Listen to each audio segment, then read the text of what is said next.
বন্ধুরা, তোমরা সবাই কেমন আছো? আশা করি সবাই ভালো আছো। তো আমি এটা কালকের একটা ব্লগ শেয়ার করছি তোমাদের সঙ্গে। আমি এখানে বাজার থেকে মাছ নিয়ে এসেছিলাম, মানে রুই মাছ। তো এটাই রান্না করব। এখন আমি কিভাবে রান্না করি সেটাই তোমাদের সঙ্গে শেয়ার করার জন্য এই ভিডিওটা করা।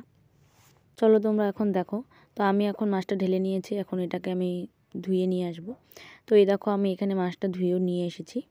এখন নুন হলুদ মেখে রাখবো মাছটাতে। এই দিয়ে দিলাম লবণ, হলুদ দিয়ে দিলাম।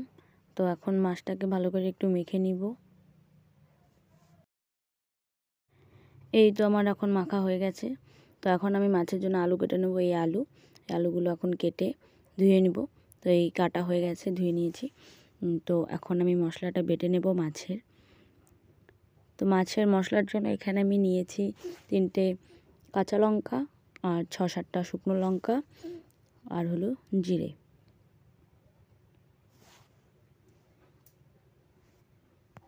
আমি যে কোনো রান্নায় বাটা মশলাতে করতে খুব ভালোবাসি। এই আমার বাটার প্রসেস চলছে। আমার এখানে বাটা হয়ে গেছে। এখন আমি এগুলো বাটিতে একটা নামিয়ে রাখবো।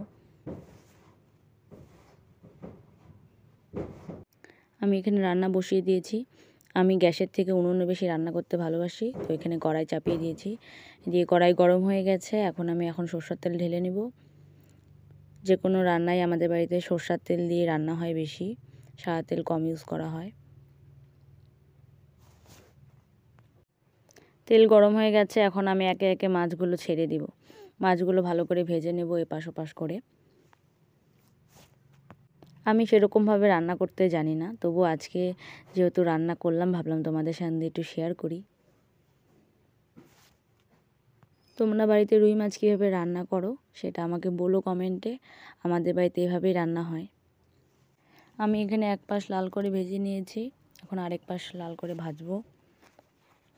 আমার ভাজা হয়ে গেছে। এখানে আমি এখন এগুলো নামিয়ে নিব এক এক করে।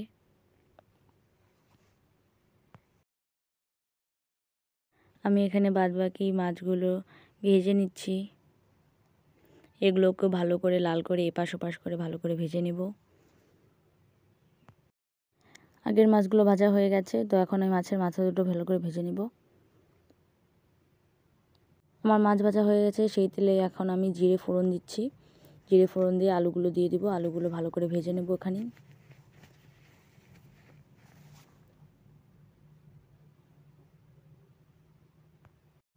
এখন আমি আলুগুলোর মধ্যে হলুদ দিয়ে দিলাম। যখন আমি এখানে হলুদ দিয়েছিলাম তখন আমি সামান্য চিনি দিয়ে দিয়েছিলাম, যাতে স্বাদটা মেনটেন করে। আলুটা ভাজা হয়ে গেছে। এখন আমি নুন দিয়ে দিচ্ছি। এখন আবার কিছুটা ভেজে নেব। আমার এখানে আলু ভাজা হয়ে গেছে। এখন আমি মশলা দিয়ে ভালো করে আলুটাকে কষিয়ে নেব।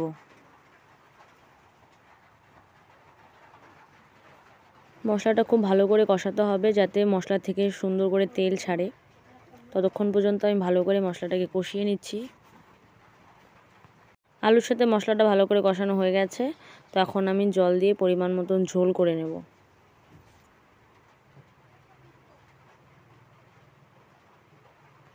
ঝোলটা ফুটে এসেছে। তো এখন আমি মাছগুলো দিয়ে দিব। মাছগুলো দেওয়ার পর কিছুটা আবার ফুটিয়ে নেব মাছগুলোর সাথে।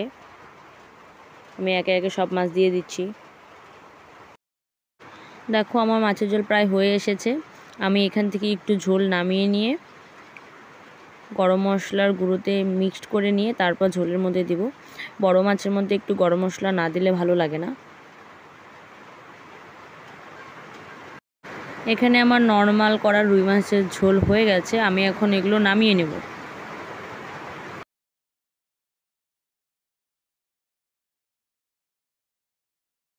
এই হলো আমার নর্মাল রুই মাছের ঝোলের ফাইনাল লুক। তো আজকে এই পর্যন্তই, টাটা।